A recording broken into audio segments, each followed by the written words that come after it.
Journal de ce matin, nous allons parler de Soro Kubafori Diom. Ouais, c'est comme ça.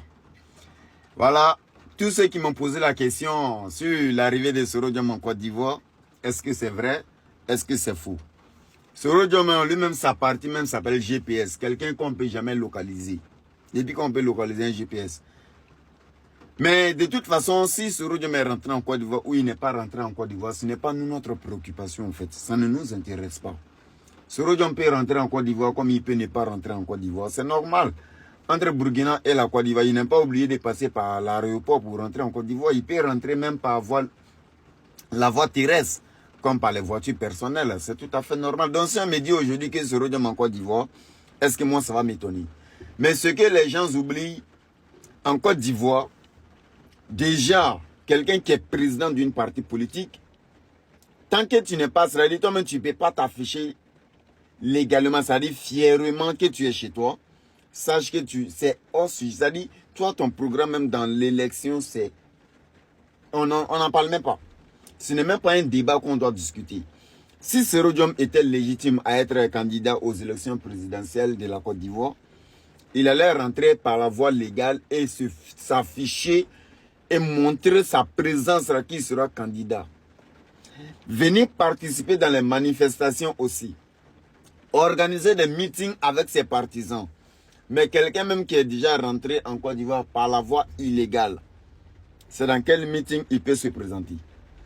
C'est quelle réunion il peut organiser avec ses partisans en s'affichant? C'est qu'est-ce que lui il peut faire en Côte d'Ivoire qui va même effrayer même les Ivoiriens pour dire que non, est-ce qu'il peut gagner, est-ce qu'il ne peut pas gagner? Même en 2030, élection de 2030, Soro Diom ne peut pas gagner. Je vous explique pourquoi. Moi, je m'explique toujours.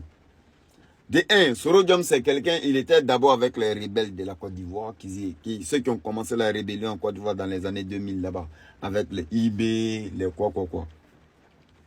Un. Et dans la politique, dans le gouvernement de Laurent Gbagbo, Soro Diom était dedans. Il était même ministre, premier ministre de Gbagbo. Après Gbagbo, il est venu avec Ado. C'est le même Soro Diom qui a tué Ibi, le chef des rebelles qu'ils sont allés tuer à Bobo là. C'est Soro Diom qui l'a tué. Ah non, Soro Diom, comment il l'a tué, on a vu que c'est les sacrés. Non. C'est Soro Diom qui a donné l'ordre de tuer Ibi. Je ne vais pas rentrer dans tous les détails.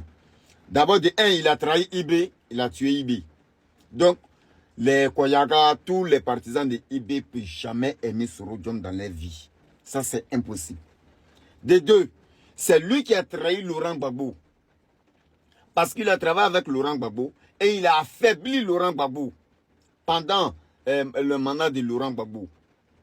C'est lui qui a affaibli Laurent Gbagbo. Donc, les PPACI ne peuvent jamais voter pour Soro Diom. Si tu déposes Soro Diom entre Soro Diom et Ado, les PPACI ne vont jamais voter Soro Diom. Malgré les impôts, ils vont même vouloir ne même pas aller voter, même mieux vaut que d'aller voter Soro Diom. Je suis sûr de ça. Malgré les impôts Blé Goudé là, mais tu déposes Soro Diom, tu déposes Blé Goudé. Les PPAciens sont capables d'aller voter Blé Goudé. Ça c'est deux. Et de trois, RHDP, il nous a trahis. Il a trahi RHDP. Donc si tu déposes aujourd'hui Soro Diom et Blé Goudé, que RHDP, les partisans de RHDP n'ont qu'à voter quelqu'un, je suis sûr 100%, 80% des RHDP vont aller voter Blé Goudé. Tu envoies Soro Diom à Korogo, chez Korogo, vers le nord.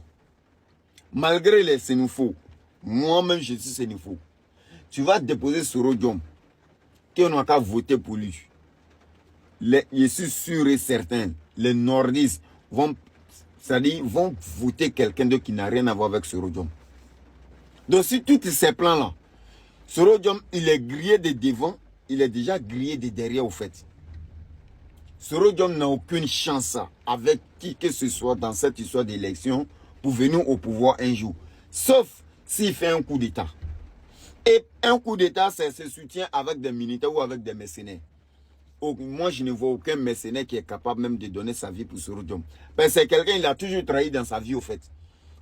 Montrez-moi une personne avec qui Soro Diom a travaillé et qui n'a pas trahi. Montrez-moi une personne. Ceux qui pensent que je parle de Soro Diom comme ça parce que j'ai envie de parler de lui. Non, Soro Diom, c'est quelqu'un, je l'ai connu. Soro Diom est venu en Italie ici, je suis allé le croiser. Ces gars du commun m'ont empêché de faire photo avec lui, mais moi j'ai sa photo avec moi et j'ai ma vidéo. J'ai la vidéo de Soro Diom où il faisait ses discours, c'est moi-même qui ai filmé. J'ai toutes les vidéos avec moi ici. Déjà même quelqu'un même qui refuse même de prendre photo avec ses partisans ou avec des gens qui le soutiennent, champion, tu ne peux pas avoir le cœur de ces personnes-là. Et Soro Diom a refusé de faire photo avec nous tous. Parce que eux-mêmes, ils sont venus, mais ils nous ont ramassé même, juste pour aller le soutenir, pour montrer que les gens sont derrière lui ici en Italie. Si vous ne vous rappelez pas, moi je me rappelle. Et j'ai les photos ici avec moi. La personne qui est venue nous soulever pour aller le soutenir là, à Milan, la personne est dans ma ville ici. Moi, je sais des choses. Mais ce n'est pas pour rien. Je me suis engagé plutôt sur mon travail pour être calme dans mon coin, faire mon travail légalement. Avoir mon argent légalement. Mais le jour où je vais m'intéresser à la politique, là, et être descendre chez moi, les gens sauront qu'il y a quelqu'un qui est rentré dans la politique. Je suis sûr de ça. D'après les Djoula, tant qu'on va, on finira par y arriver. Quelle que soit la démarche qu'on va faire pour y aller, mais on finira par y arriver tant qu'on est sur la route. C'était encore moi, le général répliqué, enfant des Saint-Frères, toujours fort. Pour tous ceux qui veulent s'informer, passez ici maintenant. Désormais, c'est chaque matin. Venez prendre vos infos. Bon entendeur, salut la famille.